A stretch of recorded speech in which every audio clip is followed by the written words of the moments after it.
Hi friends, இன்றைக்கு நாங்கள் ஸ்ரீலங்காவில் ரொம்பவும் ஃபேமஸான சிவத்த அரிசிமா இடியப்பமும் அதுக்கு சைட் டிஷ்ஷாக மாங்காய் போட்டு எப்படி ஒரு மீன் சொதி வைக்கலாம்னு சொல்லி தான் பார்க்க போகிறோம். இந்த மீன் சொதிக்கு நீங்கள் பெரிய மீன்களை சேர்க்காம அதுக்கு பதிலாக சின்ன மீன்களை சேர்த்து செய்து பாருங்க. அந்த சொதி ரொம்பவும் டேஸ்டாக இருக்கு. இப்போ இந்த மீன் வாங்குறதுக்காக ஜூரிக்கில் இருக்கிற ஒரு ஸ்ரீலங்கன் சூப்பர் மார்க்கெட்டுக்கு தான் போக போகிறோம். நீங்களும் வாங்க, அங்க போய் என்ன மீன் வாங்கலாம்னு சொல்லி பார்ப்போம்.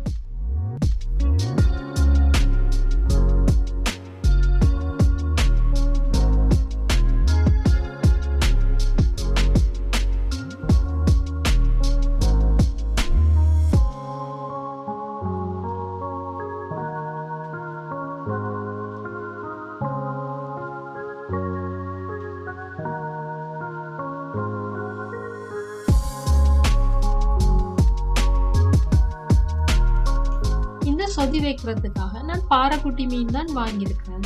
கடையிலே எல்லாம் வெட்டி கிளீன் பண்ணி தந்திருக்காங்க. நாங்க திரும்ப ஒரு தரம் கழுவிட்டு இவ்வாறு மஞ்சள் போட்டு பிரட்டி எடுத்துக்கொள்வோம். அப்ப இந்த சொதி வைக்கிறதுக்கு என்னென்ன பொருட்கள் தேவைன்னு சொல்லி பார்ப்போம். அதுக்கு 3 வெங்காயம் எடுத்திருக்கேன். அதோட உங்களோட காரத்துக்கு ஏற்ற மாதிரி பச்சை மிளகாய் எடுத்துக்கொள்ளுங்க. மற்றது ஒரு தக்காளி பழமும் ஒரு மாங்காயும் எடுத்திருக்கிறேன். இதோட உங்களோட டேஸ்டுக்கு ஏற்ற மாதிரி தேசி புளியும் எடுத்துக்கொள்ளுங்க. இப்போ ஒரு பேன்ல வெங்காயத்தை இவ்வாறு சின்ன சின்னனா வெட்டி சேர்த்துக்கொள்ளுங்க. அதோட பச்சை மிளகாய இவ்வாறு 2ஆ கீறிட்டு அதையும் சேர்த்துக்கொள்ளுங்க.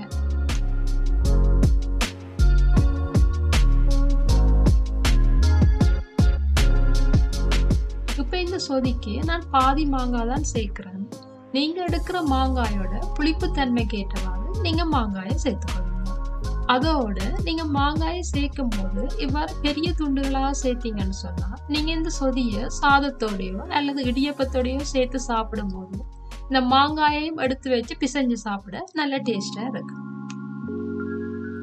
ஏற்கனவே நாங்க மாங்காயும் சேர்த்திருக்கிறோம், அதுலயும் புளிப்பு தன்மை இருக்கும். அதால பாதி தக்காளி பழத்தை சேர்த்துக்கொள்ளுவோம்.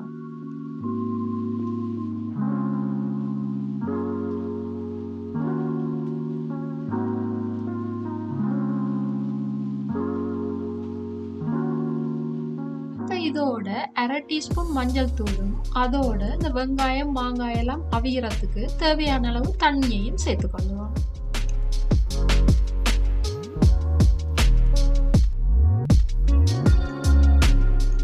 இப்ப இந்த பேனை இவ்வாறு அடுப்புல வச்சு ஒரு 2 நிமிஷம் மூடி விடுங்க. இந்த சொதிக்கு நாங்க பாறைக்குட்டி மீன் சேர்க்கறதாலதான் இன்னும் சேர்க்கல. ஒருவேளை நீங்க மீன் தலை இல்லைன்னு சொன்னா ஏதாவது பெரிய மீன் சேர்த்து சொதி செய்யறதா இருந்தா இப்பவே சேர்த்துக்கொள்ளலாம். இப்ப பாருங்க, இந்த தக்காளி பழம் மாங்காய் எல்லாம் இன்னும் கொஞ்சம் அவியணும். அதால திரும்பவும் ஒரு நிமிஷம் மூடி வைப்போம்.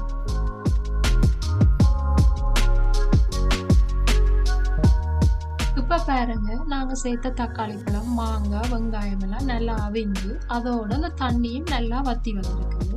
இப்ப நாங்க பாலை சேர்த்துக்கொள்வோம். இந்த சொதிக்காக நான் தேங்காய் பால் எடுத்திருக்கிறேன். அதுல 2ஆம் பாலை இப்ப சேர்த்துக்கொள்றேன். அதாவது நீங்க தேங்காய புளிஞ்சு முதல் பாலை எடுத்து வச்சுட்டு அதுக்கு பிறகு புளியிற பாலை முதல்ல சேர்த்துக்கொள்வோம். பால் இந்த அளவுல தான் சேர்க்கணும் இல்ல, உங்களுக்கு எவ்வளவு சொதி வேணுமோ அந்த அளவுக்கு நீங்க பாலை சேர்த்துக்கொள்ளுங்க.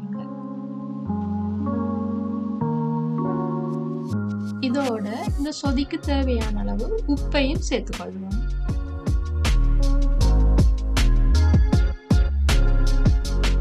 இதோட 1/2 டீஸ்பூன் வெந்தயம் சேர்த்துக்கொள்வோம். இந்த வெந்தயத்தை ஆரம்பத்துல வெங்காயம் மாங்காய் எல்லாம் தண்ணியில அவிய விடும் போதே சேர்த்துக்கொள்ளுங்க. நான் முன்னுக்கு மறந்ததால இப்ப இந்த வெந்தயத்தை சேர்த்திருக்கேன். நீங்க இந்த வெந்தயம் சேர்க்கறதால அந்த மீன்ல உள்ள வெடுக்கு தன்மையெல்லாம் இல்லாம இருக்கும். பால் சேர்த்ததும் இவ்வாறு அடிக்கடி துளாவி விட்டு கொள்ளுங்க. இல்லைன்னு சொன்னா பால் திரஞ்ச மாதிரி வந்துடும். இப்ப இந்த சொதியோட நாங்க ஏற்கனவே எடுத்து வச்சிருக்கிற பாறைக்குட்டி மீனையும் சேர்த்துக்கொள்ளுவோம்.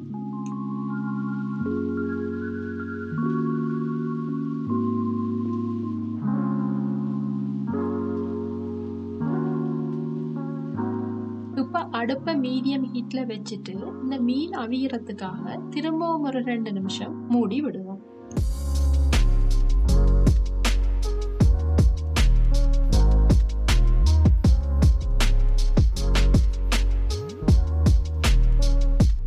இப்ப பாருங்க, நாங்க சேர்த்த மாங்காய் மீன் எல்லாம் நல்லா அவிஞ்சு சொதி இறக்குற டைமுக்கு வந்துட்டோம். இப்ப இந்த சொதிக்கு தேவையான முதல் பாலை சேர்த்து கொள்ளலாம்.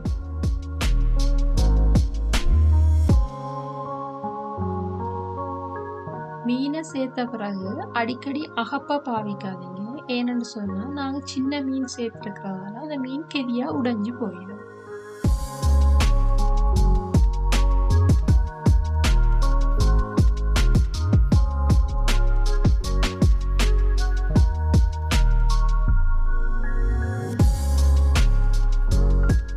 இப்ப பாருங்க, எங்களோட சொதி ரெடி ஆயிட்டு. இப்ப அடுப்பை ஆஃப் பண்ணிட்டு உங்களோட டேஸ்ட்டுக்கு ஏற்றவாறு தேசி புளி சேர்த்துக்கணுங்க.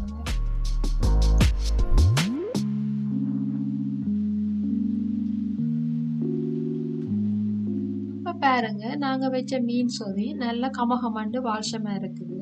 அதோட நாங்க சேர்த்த ஃப்ரெஷ்ஷான மீனும் தேங்காய் பாலும் சேர்ந்து இன்னும் நல்ல டேஸ்டா இருக்குது. இந்த சொதிய நீங்க இடியப்பத்தோட மட்டும்தான் சாப்பிடணும் வண்டியில நல்ல சூடான சாதத்தோட பிசைஞ்சு சாப்பிட்டு பாருங்க, ரொம்ப அருமையா இருக்கு. இப்ப எங்கட மீன் சொதி ரெடி ஆயிட்டு. இந்த சொதிய இறக்கி வச்சுட்டு நாங்க இடியப்பத்தை அவிக்க தொடங்குவோம்.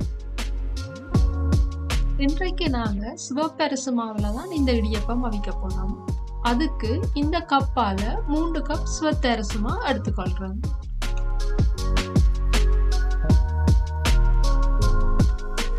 இதோட 3/4 கப் அவிச்ச கோதுமை மாவும் சேர்த்துக்கொள்ளுங்க. இப்ப இந்த மாவோட தேவையான அளவு உப்பை சேர்த்துக்கொள்ளுவோம்.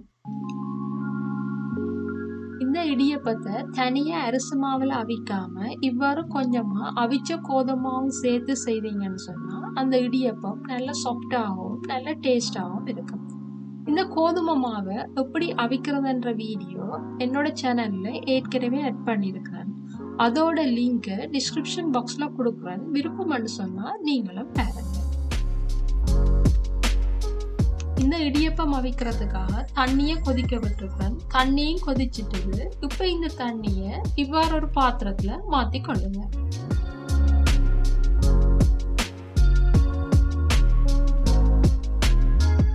இப்ப இந்த தண்ணிய இவ்வாறு கொஞ்சம் ஆற விட்டு கொள்ளுங்க.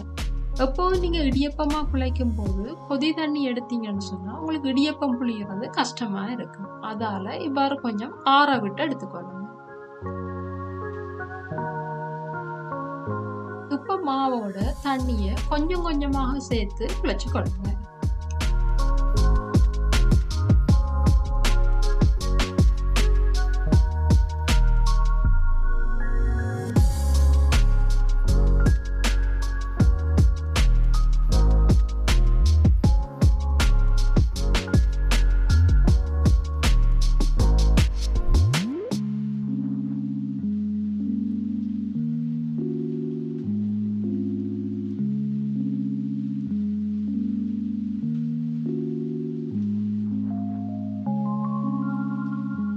இப்ப இந்த மாவுக்கு நாங்க விட்ட தண்ணி அளவா இருக்குது. இப்ப இந்த மாவை கையால நல்லா பிணைஞ்சு கொள்ளுவோம்.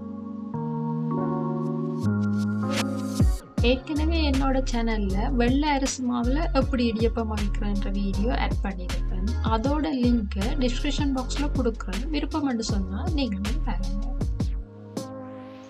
இவ்வாறு மாவை நல்லா அழுத்தி பிணைஞ்சு கொள்ளுங்க. ஒருவேளை உங்களுக்கு தண்ணி கூடிட்டுன்னு சொன்னா கொஞ்சமா மா சேர்த்துக்கொள்ளுங்க. இல்ல மா கையில ஒட்டுற மாதிரி இருக்குன்னு சொன்னா கொஞ்சம் தண்ணி சேர்த்துக்கொள்ளுங்க. இப்ப இந்த மாவை இவ்வாறு மூடி வச்சுட்டு கொஞ்சம் கொஞ்சமா எடுத்து இடியப்பத்தை புளிய தொடங்கலாம்.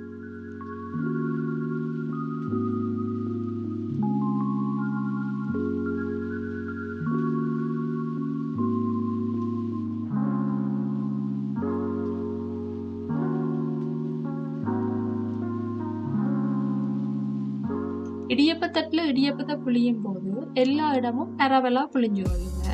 அப்பதான் அந்த இடியப்பம் பார்க்கறதுக்கு வடிவாகவும் இருக்கும். அதோட அவியறதும் இலகுவாக இருக்கும்.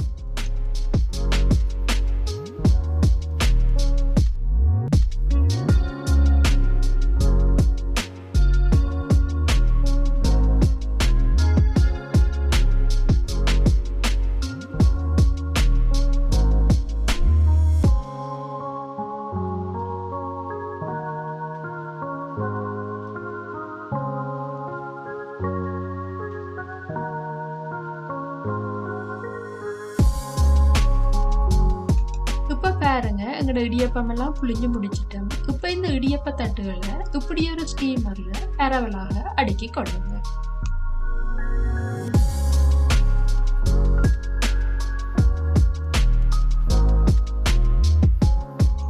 இந்த இடியப்பத்தை அவிக்கிறதுக்காக ஏற்கனவே நான் தண்ணியா கொதிக்க வச்சிருக்கேன். இப்ப பாருங்க தண்ணி நல்லா கொதிச்சிட்டுது.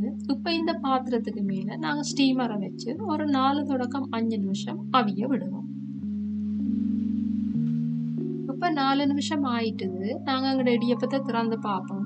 இடியப்பத்தை இறக்க முதல் இவ்வாறு ஒரு விரலால தொட்டு பாத்தீங்கன்னு சொன்னா இடியப்பம் கையில ஒட்டாம இல்ல இடியப்பம் அமர்ந்து போகாம இருக்குமென்னு சொன்னா இடியப்பம் அவிஞ்சிட்டேன்னு சொல்லி அர்த்தம். இப்ப எங்கட இடியப்பமும் நல்லா அவிஞ்சிருக்குது. இப்ப நாங்க இந்த இடியப்பத்தை இறக்கி எடுப்போம்.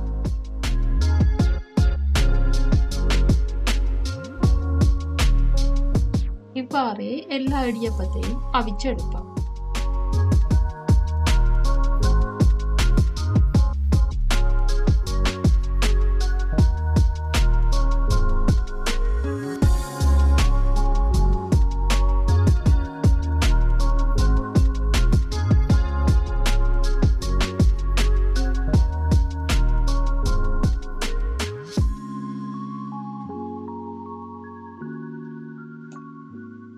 இப்ப பாருங்க எங்களோட இடியப்பம் எல்லாம் அவிச்சு முடிச்சிட்டோம். இது எங்களோட கடைசி இடியப்பம். இந்த இடியப்பத்தை பார்க்கவே உங்களுக்கு தெரியும் எவ்வளவு நல்லா அவிஞ்சு நல்ல சாஃப்டா வந்திருக்குன்னு சொல்லி. நீங்க எப்பவுமே இடியப்பம் அவிக்கும் போது தனி அரிசி மாவுல அவிப்பீங்கன்னா அந்த இடியப்பம் உடனே நல்ல சாஃப்டா இருக்கும். ஆனா கொஞ்ச நேரத்தால காஞ்ச மாதிரி வந்துடும். ஆனா இவ்வாறு அவிச்ச கோதுமை மாவும் சேர்த்து இடியப்பத்தை அவிச்சிங்கன்னு சொன்னா அந்த இடியப்பம் நாள் பூராவும் நல்ல சாஃப்டாகவும் அதே நேரத்துல நல்ல டேஸ்டாகவும் இருக்கும். இப்ப பாருங்க எங்களோட இடியப்பமும் மீன் சொதியும் எவ்வளவு குயிக்கா நாங்க செய்து முடிச்சிட்டோம்னு சொல்லி. இந்த மீன் சொதிய உங்களுக்கு பார்க்கவே தெரியும் மீனோட உடைஞ்சு போகாம அப்படியே முழுசு முழுசா இருக்குது. அதோட டேஸ்டும் நல்ல அருமையா இருக்குது. என்னதான் பீட்சா பர்கர்ன்னு நாங்க மேற்கத்திய உணவுகளை சாப்பிட்டாலும் எங்களோட பாரம்பரியமான உணவுகள் சாப்பிடுற மாதிரி ஒருபோதும் வராது. உங்களுக்கும் இந்த இடியப்பமும் மீன் சொதியும் பிடிச்சிருக்குமென்னு நம்புறேன். நீங்களும் உங்களோட வீட்டுல ட்ரை பண்ணி பார்த்துட்டு எப்படி இருக்குன்னு சொல்லி எனக்கு மறக்காம கமெண்ட் பண்ணுங்க. இன்னும் ஒரு வீடியோவில் இன்னும் ஒரு இன்ட்ரெஸ்டான ரெசிபியோட மீண்டும் சந்திப்போம்.